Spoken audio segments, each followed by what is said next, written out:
நாடாளுமன்ற தேர்தலில் திருகோணமலை மாவட்ட தேசிய மக்கள் சக்தி 2 ஆசனங்களை பெற்றதனால் ஆதரவாளர்கள் வெற்றி கொண்டாட்டத்தில் ஈடுபட்டனர். திருகோணமலை மாவட்டத்தினை பிரதிநிதித்துவப்படுத்தும் வகையிலாக தேசிய மக்கள் சக்தியின் ஹருண் ஹேமச்சந்திர, ரொஷான் அக்மிமன ஆகிய உறுப்பினர்கள் இன்று தனது வெற்றியினை பொதுமக்களுடன் பகிர்ந்து கொண்டனர்.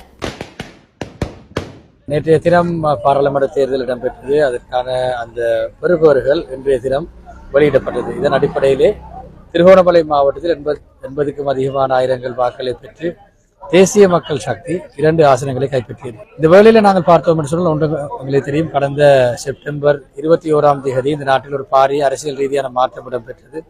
அதே இந்த நாட்டில் இடம்பெற்ற ஊழல், மோசடி, வீண்விரயம், புலியான அரசியல் கலாச்சாரம், புலியான பொருளாதார கொள்கை, இனவாதம் உள்ளிட்ட பல்வேறு தரப்பட்ட விடயங்களுக்கு எதிராக மக்களால் வழங்கப்பட்ட மக்கள் ஆணையாகத்தான் நாங்கள் காண்கின்றோம். ஆகவே இந்த வேளையில் இன்றைய தினம் வழங்கப்பட்ட இந்த தேர்தல் பெறுபவர்களின் பிரகாரம் நாங்கள் நம்புகின்றோம், கடந்த செப்டம்பர் 21ஆம் தேதி வழங்கப்பட்ட அந்த தேர்தல் முடிவுகள் மீண்டும் ஒரு முறை மக்களால் இன்னும் பல மடங்குகள் ஏற்றி வைக்கப்பட்டிருக்கின்றது என்ற விடயத்தை தான் நாங்கள் ஏற்றுக்கொள்கின்றோம். ஆகவே இந்த வேளையில் திருகோணமலை உட்பட வடக்கு கிழக்கு மாகாணங்களில் மலையகத்தில் பல்வேறு ஒரு மிகவும் பாரிய ஒரு அரசியல் மாற்றம் இடம்பெற்றிருக்கிறது.